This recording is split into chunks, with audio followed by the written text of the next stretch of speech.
Hey guys, सो आज हम जानेंगे कि पीएफ विड्रॉल कैसे किया जाता है, उसका स्टेप बाय स्टेप गाइड। सो अगर हम इसका इंट्रोडक्टरी पार्ट देखें तो पीएफ का पहले मतलब क्या है। It means provident fund. इसको एम्प्लॉयमेंट प्रोविडेंट फ़ंड भी इसका दूसरा नाम है, बोला जाता है। एंड इसका मेन पर्पस ये है जैसे कि जो सैलरीड पीपल होते हैं जब वो रिटायर हो जाते हैं तो उनको कुछ फाइनेंशियल बेनिफिट मिलता है इस फंड के अंडर में। जो ऑर्गेनाइजेशन इसको हैंडल करता है that is known as employ provident fund organisation that keeps an eye on this PF system, provident fund system. कोई भी ऑर्गेनाइजेशन है, बिजनेस है, उसमें 20 से ज़्यादा एम्प्लॉयज़ रिक्वायर होते हैं जो कि रजिस्टर करते हैं ईपीएफओ में। जितने भी सैलरीड वर्कर्स हैं उनको बेनिफिट मिलता है इस प्लान के अंडर में कि वो एक lump sum amount payment they can receive after their retirement. एक प्री डिटरमाइंड सम जो है वो एम्प्लॉयज़ की मंथली पेमेंट में से निकाल के उनके पीएफ अकाउंट में डाला जाता है, जिससे कि वो आफ्टर रिटायरमेंट उस अमाउंट को निकाल सकें and they can use it for financial purpose. तो ये था इसका इंट्रोडक्शन। अब हम हिस्ट्री जानते हैं पीएफ का। तो जो ये फ़ंड का ऑर्गेनाइजेशन का एक्ट है दैट वाज पास्ड इन 1952, जिसमें ईपीएफ को इस्टेब्लिश किया गया था। एंड इसमें रूल्स एंड रेगुलेशंस दिए गए हैं कि कितना परसेंट एक इंसान की सैलरी में से कट ऑफ होगा एंड वो ऐड ऑन हो जाएगा पीएफ अकाउंट में। तो जो मिनिस्ट्री इसको हैंडल करती है that is ministry of labour and employed overseas operations, जो कि हैंडल करती है।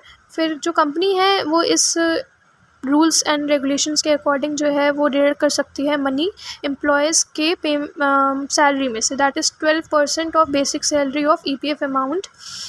जैसे ही एम्प्लॉय काम करना चालू करता है कंपनी में से उसका डिडक्ट होना चालू हो जाता है कुछ amount of money from his payment salary.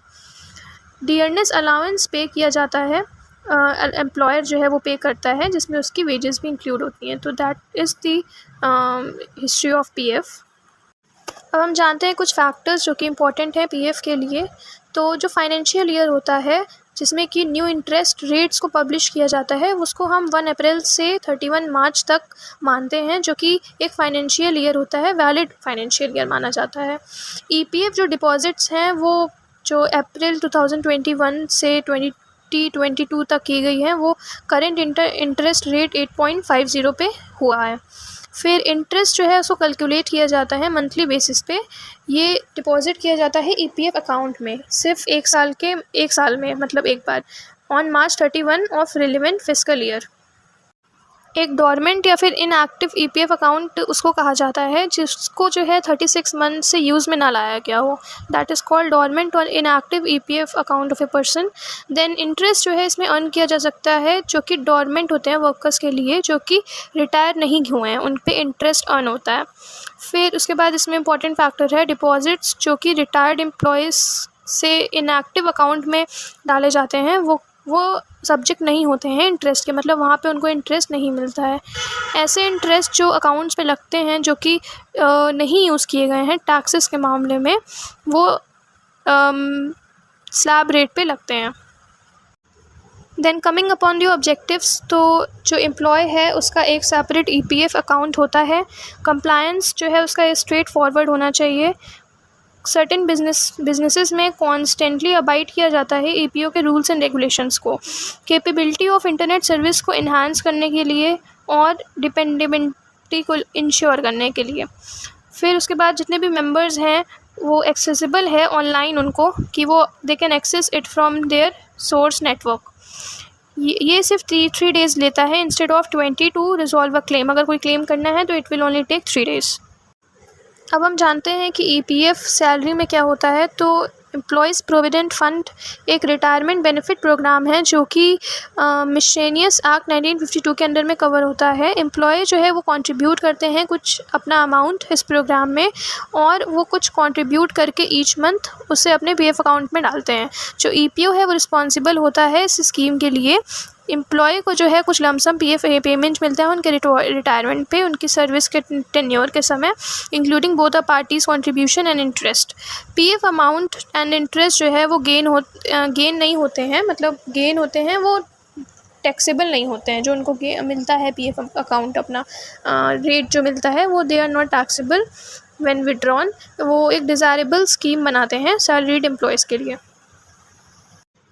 Then PF को कैसे कैलकुलेट करते हैं सैलरी में, तो एम्प्लॉय का जो कंट्रीब्यूशन है वो 12% रहता है उनके बेसिक पे से, जो ईपीएफ में जाता है। एम्प्लॉयर का कंट्रीब्यूशन 12% में वो स्प्लिट हो जाता है 2 पार्ट्स में, that is 833% goes to employ pension plan and 3.67% goes to the provident fund.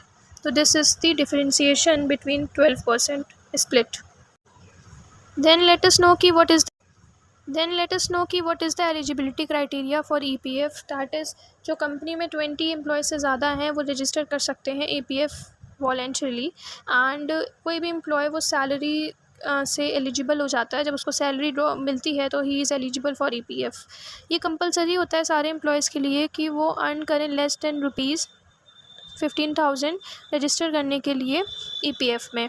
जो एम्प्लॉयज़ हैं वो जो 15,000 से ज़्यादा अर्न कर रहे हैं वो वॉलेंटरली स्टे लगा सकते हैं अपने ईपीएफ स्कीम में।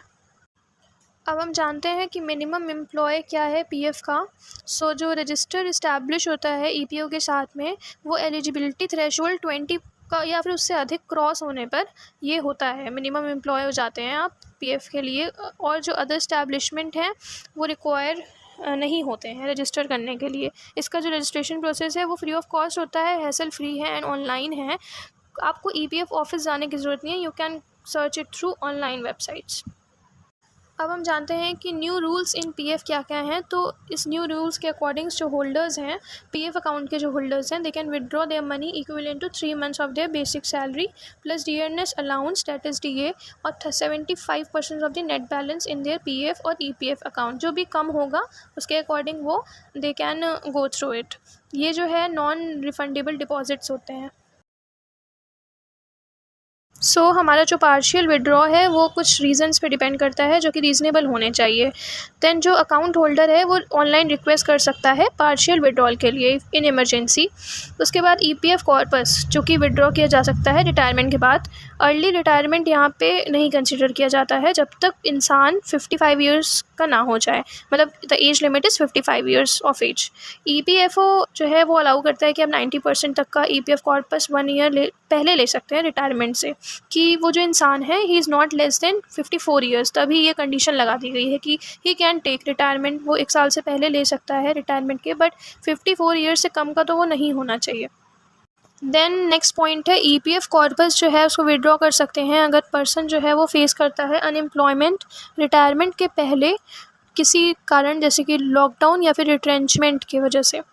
ये रूल्स हैं कुछ आफ्टर लॉकडाउन बनाए गए हैं। देन ईपीएफ सब्सक्राइबर्स जो हैं वो डिक्लेयर कर सकते हैं अपना अनएम्प्लॉयमेंट ईपीएफ को विड्रॉ करने के लिए, उसका अमाउंट विड्रॉ करने के लिए they can declare there unemployment. फिर न्यू रूल के अकॉर्डिंग जो ईपीएफओ है वो अलाउ करता है विड्रॉल आपका 75% ईपीएफ कॉर्पस से 1 month ऑफ एम्प्लॉयमेंट के बाद, अनएम्प्लॉयमेंट के बाद ही ये अलाउ करेगा 75% ऑफ ईपीएफ कॉर्पस। जो रिमेनिंग 25% बचता है वो ट्रांसफ़र हो जाता है न्यू ईपीएफ अकाउंट में जब आप गेन करते हैं कोई न्यू एम्प्लॉयमेंट को।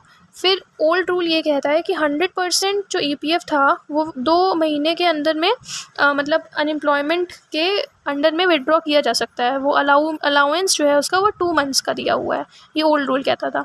अब ईपीएफ कॉर्पस में विड्रॉ करना एक एग्जेम्पशन हो गया है टैक्स से, बट कुछ सर्टेन कंडीशंस में टैक्स एग्जेम्पशन जो है ईपीएफ कॉर्पस से वो परमिट होता है अगर एम्प्लॉय जो है वो ईपीएफ अकाउंट में 5 कंटिन्यूइंग ईयर्स के लिए कंट्रीब्यूट कर रहा है कुछ अपना पेमेंट फ्रॉम सैलरी।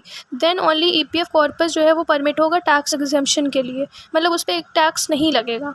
तो ईपीएफ अमाउंट जो है वो टैक्सेबल है अगर वहाँ पे ब्रेक हो गया in the contribution to the account 5 continuing years, तो वहाँ पे जो ये ईपीएफ अकाउंट है वो टैक्सेबल हो जाएगा। मतलब वहाँ पे आपको टैक्स देना पड़ेगा अगर आपने गैप कर दिया, उन 5 ईयर्स के बीच में नहीं किया तो it will be exempted from paying tax. So this was all about PF advance withdrawal and I think आपको समझ में आया होगा। Thank you for watching the video. Like, share and subscribe the law minds for such more informative videos.